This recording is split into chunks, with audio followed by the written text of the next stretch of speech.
Welcome to the Capital News. I'm your host, Alex Kreitis. Today is Thursday, May 20th, 2021. Thank you so much for joining me. The title of today's podcast, Policymakers Getting Nervous. This is a question, but I am answering this in the affirmative. Yes, policymakers are getting nervous. In fact, I think they have been nervous for quite a while. My apologies for taking yesterday off, and I'm probably going to end up taking tomorrow off as well. Have some things to take care of. But just letting you know, I'll do my best to do something over the weekend. So yesterday, again, we saw a ton of volatility in the cryptocurrency space, especially with Bitcoin. That is the cat's pajamas, I guess you can say, when it comes to the cryptocurrency world. That is where all the attention goes to. That's the big granddaddy. And the podcast that we did the other day was called Bitcoin or Bitcon. And if you've been with me for a while, you know that I lean towards it being a Bitcon, all right?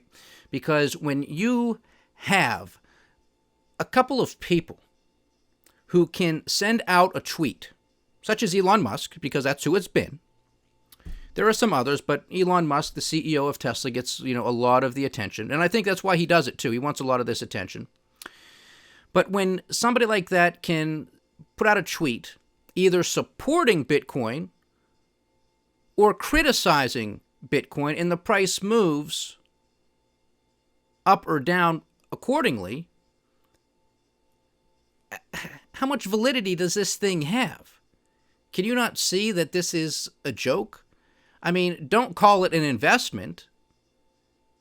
If it was an investment, you couldn't move it from a tweet from somebody like Elon Musk, or anybody for that matter. I mean, with the exception perhaps of the government, because maybe there's confiscation or major crackdown on something, what have you.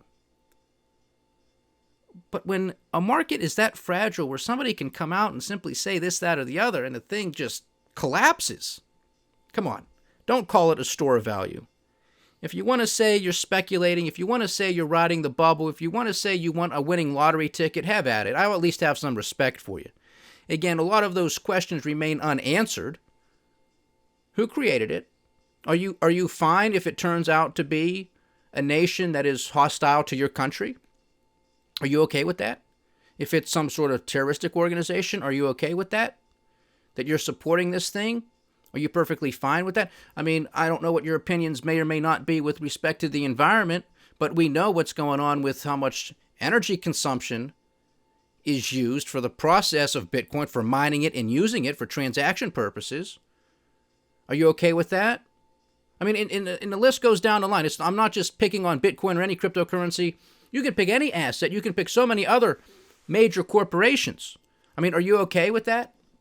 I mean, look at Apple. Look at so many other American corporations that do business in China, have basically sweatshops producing their products. Are you okay with that? And then you have companies like Apple come out. They have the audacity to come out and say, we care about people. Look at this humanitarian crisis there, blah, blah, blah, blah, blah. But they want to pay. They don't want to look at themselves. They don't want to point the finger at themselves and say, look what's going on in China. Look at the suicide nets that are outside of some of those buildings where these products get manufactured, because these people are working to the bone and basically live in those factories as well. No, don't pay any attention to that. Just get the cool hip thing that barely does anything different than the last version did.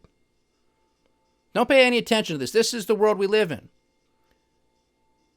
And getting back to the point, does anybody really care? Or do you just look at your retirement account, your brokerage account, and you say, well, as long as it's going up, I don't care who's dying. I don't care who's in a sweatshop. I don't care if there's suicide nets out of factories in other parts of the world. I couldn't care less. I don't care about the environment. I don't care about hostile nations against mine. I don't care about terroristic organizations, money laundering. I don't care about any of this stuff. I just want my account balance to go up. Yeah, because I think that's probably the gist of what's going on here. Tenfold. Nobody has the guts to say it, because I never hear this argument made. I think it's one that needs to be made, because I think this is part of our downfall. We don't care about each other. Really don't give a damn about much of the planet either for what we're doing and lots of parts of it. But as long as your account keeps going up, people look the other way. Same thing with the bailout money. Your sit down and shut up money. Sit down, shut up. Don't ask questions. Don't protest. Don't riot. Don't vote for serious change. Don't look at third parties. Don't look at fourth or fifth parties. Just keep the thing going. That's all it was. And it was a pass-through bailout. You get the cash, now you got to go pay your bills. We've been down that road before. But getting back to Bitcoin, we saw the volatility. Some estimates have it about $9 billion worth of losses over this massive decline that took us to about $30,000 a coin. A lot of people got stopped out. A lot of leverage, margin calls. It's a crazy market. It is a crazy market. If you want to hold it, that's your business. It's your risk. It's your money. Do what you want. But just please get off of these arguments that it's a store of value, that it's the next gold, that it's this, that, or the other. It isn't. Okay? It just isn't. Again, it doesn't mean that cryptocurrencies are all a fraud. They're all a con. I don't believe that to be true. I think there are some use cases for them. But you have to have a reasonable conversation. And with respect to some of the others, you can. It's just this cult of fascination with Bitcoin and Tesla. Again, these are the poster children for the virtual everything bubble that we are in. But with Bitcoin and other cryptocurrencies getting all of this attention, you are now seeing a lot of governments starting to pay closer attention and actually coming up with a framework to start to regulate it or perhaps ban it depending on where you are.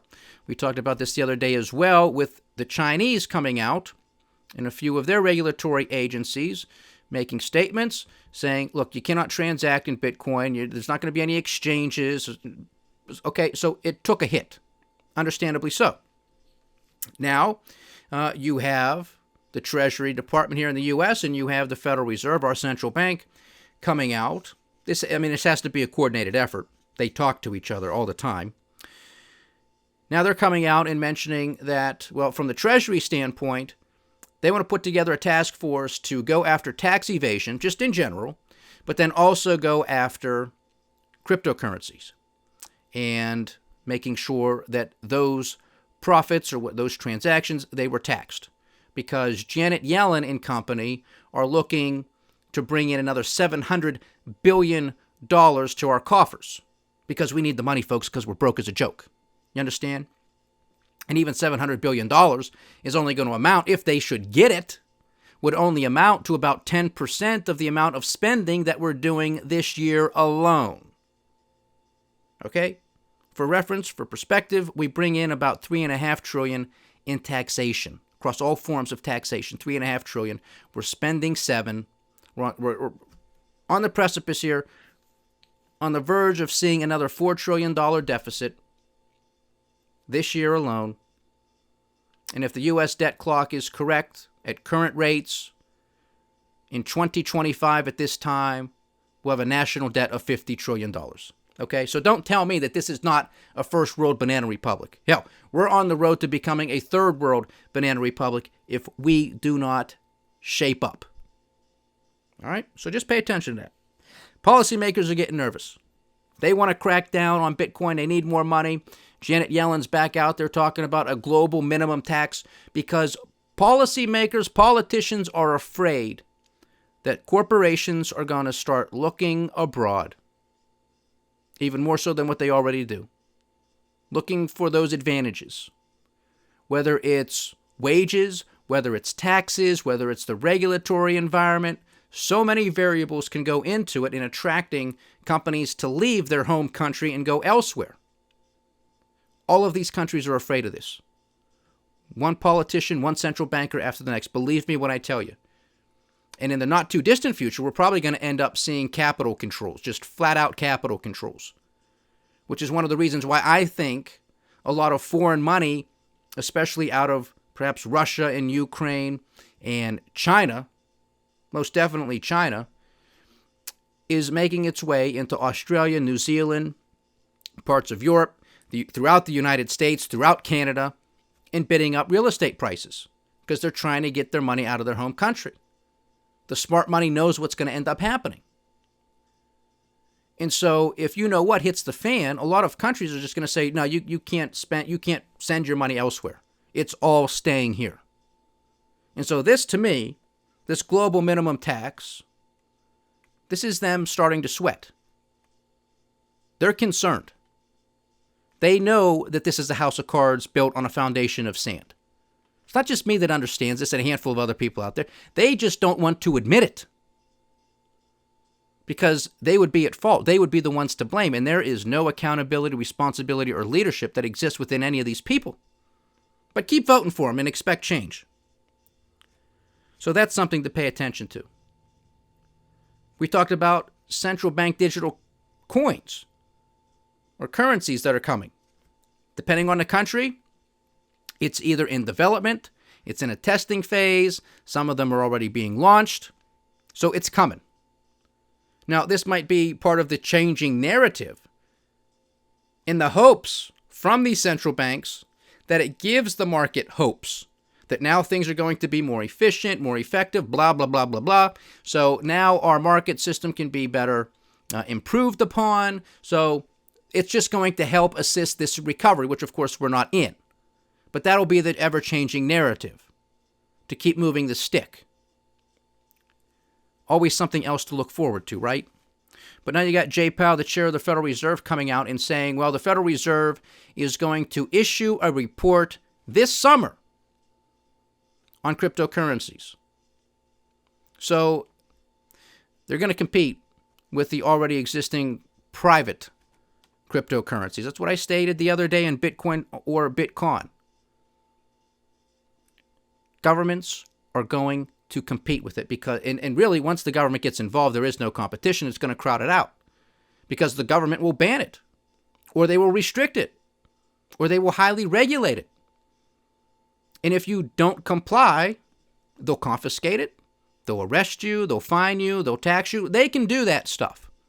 And they will. Governments do not like competition. And while cryptocurrencies may have their day in the sun, and what I mean by that is having some staying power to be around for the long term, that could happen, but it ain't going to happen anytime soon. Because governments are here. And they are not going to allow the new kid on the block just to come in and take over. Don't be naive. Don't be stupid. That day may come once this total system collapse occurs, and I think that it will, but that's not going to happen tomorrow. That's a process. It's going to take a while. And the rebuilding process may very well include those cryptocurrencies, some of those cryptocurrencies and those technologies that they bring to the table. That's understandable. But we're a far ways from that. Now you also have the ECB, the European Central Bank, putting out a statement. They're now saying, and get this, I mean, the audacity, I mean, they really, really take us for idiots. They have to, with the statements that they put out. But the ECB is now putting out a statement saying, hey, you know what? There's a lot of global debt out there. It is dwarfing the GFC, the Great Financial Crisis, and it's dwarfing the Eurozone crisis. Yeah, oh, and what might that mean? That might mean that this could lead, and of course, when they say could, will is what they mean. It will lead to financial instability. Yet who's responsible for a lot of this extra debt being thrown into the system? Oh, that's right. The central banks themselves. They never want to stop themselves from actually doing it. They'll just pick out and say, hey, yeah, we may have went too far, but it wasn't our fault. They're always going to blame somebody else. It'll be the government's fault. It'll be corporations' fault. It'll be the people's fault. It's never going to be their fault. That's the game that they play. So I just want you to understand this. They put out statements, their own reports to ECB. All of this debt, again, dwarfing the GFC, the Euro debt crisis, which was a big one. And it's going to lead to financial instability. What a no-brainer. So you just got to pay attention to what these people say, folks. Got to read between the lines. Recent report from the Federal Reserve talked about the same thing, financial instability, but nobody wants to pay attention to this stuff.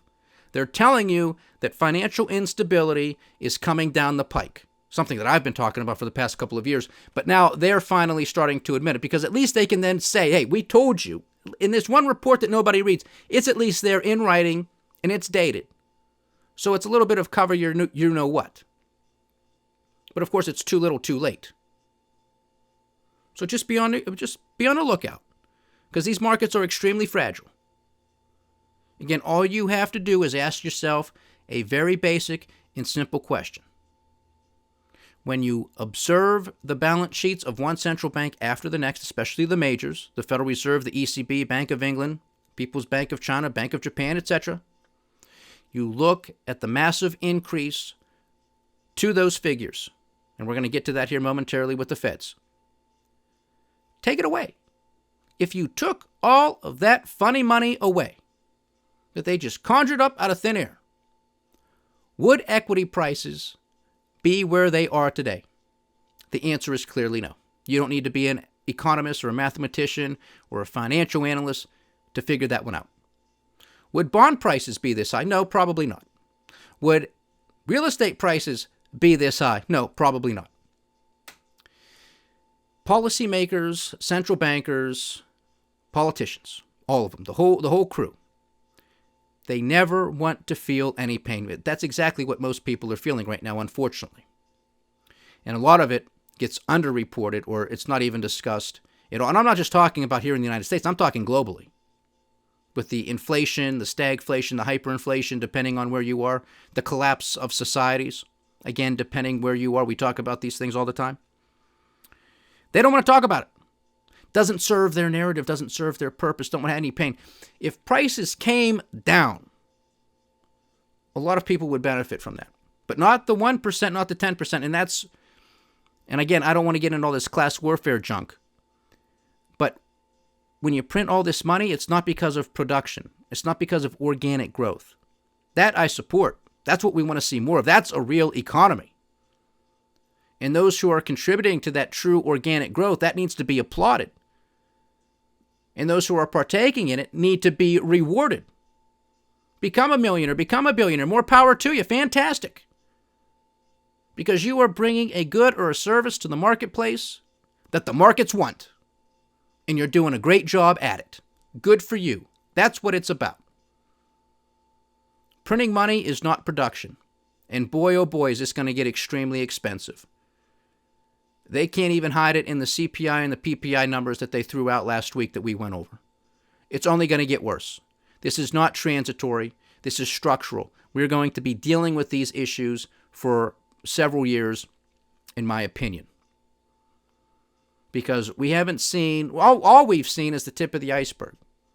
Even with the protests and the riots and the coups and the revolutions, believe me, when that stuff really starts to take hold, we ain't seen nothing yet. And I mentioned to this audience probably, it had to have been several months ago into 2020, I would bet, probably even close to when this whole pandemic started. I was telling this audience that at some point you're going to start seeing countries begin to hoard their commodities, their agricultural products, and that's what we're starting to see in a handful of countries across the globe right now. Starting to see some hoarding because prices are just going through the roof. And so what some of these countries are doing is they are banning or they are restricting exports of some agricultural products and some other commodities because the prices are too high. And these politicians are at least smart enough to know that revolutions are fought on empty stomachs. And when and most of this is in poor to middle income countries right now. Again, that's where it starts. It's those weakest links, and it's going to make its way into more developed countries. Believe me when I tell you. But they're doing this because they know, again, that revolutions are fought on empty stomachs. They know how fragile the system is. They know that, a significant portion of their population spend a lot of their income on food just to survive. And if those prices go up just a little bit, these people, these families are going to know what's going on, and they're going to take to the streets. They might shut down production. They might go on strike, and there's just going to be even more supply chain restrictions and disruptions, and that it will continue to put upward price pressure on so many different commodities. This is the cycle that we're in, and we're not going to get out of it anytime soon. And this is just sort of something that I've been thinking. Maybe it's true, maybe it isn't, but just an observation. China has been doing a lot of buying of everything. Now, again, this is going to be one reason why they, attempt to juice their economy. You talk about smoke and mirrors, talk about a facade. It's China. But are they hoarding too? Are they buying up a lot of things because maybe they're preparing for war? I mean, they're doing a lot of saber rattling in their neck of the woods, the Philippines, Taiwan. Are they going to try to poke the bear somewhere? Are they going to try to see what they can get away with? Just something maybe keep in the back of your mind. Let's get to market performance, and we'll get to the initial jobless claims report, and then we'll sign off with the Federal Reserve's balance sheet.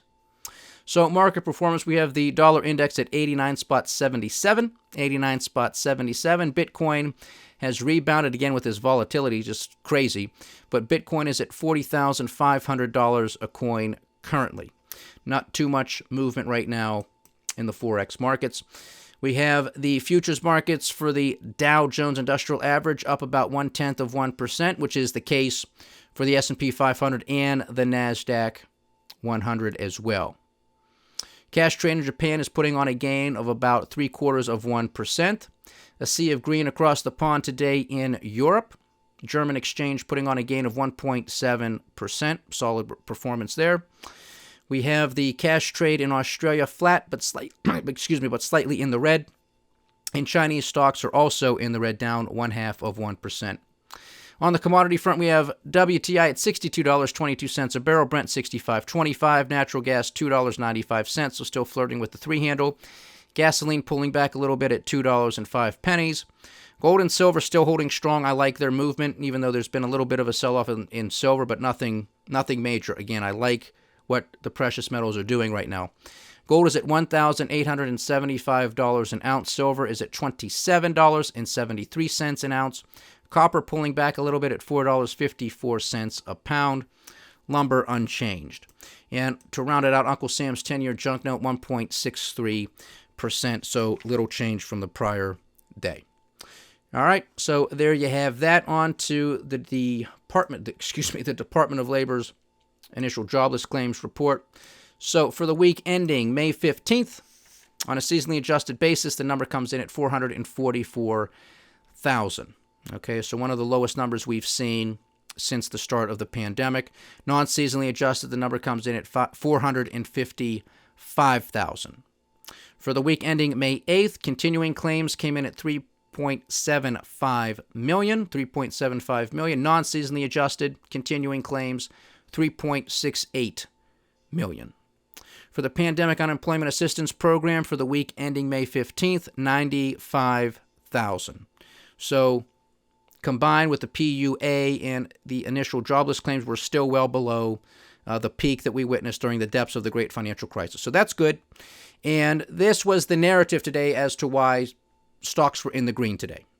Because the number was good, 444,000. It's still not great, but it's a lot better than what we've seen throughout last year. And it's that continuing trend to the downside, which is what we want to see. The question is, how long-lived is this going to be? So again, the markets just want to hear anything as an excuse to justify a rally. Anything.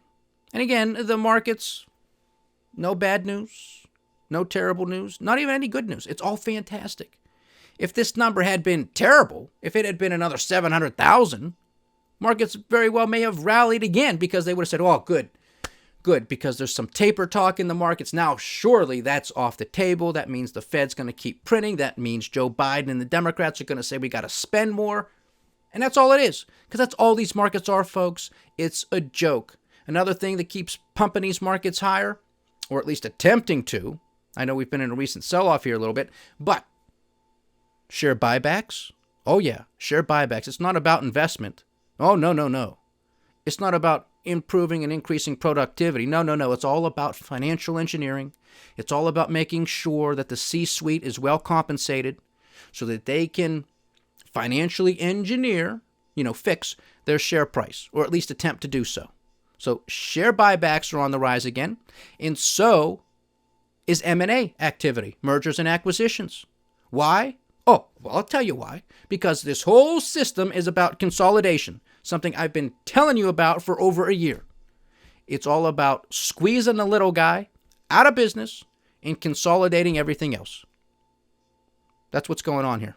And when you have cost to borrow money at virtually nothing, well, they're incentivized to do this. So you have fewer choices, which means these producers are going to have more pricing power. And what do you think they're going to do with your prices? You think they're going to drop them? What planet were you born on?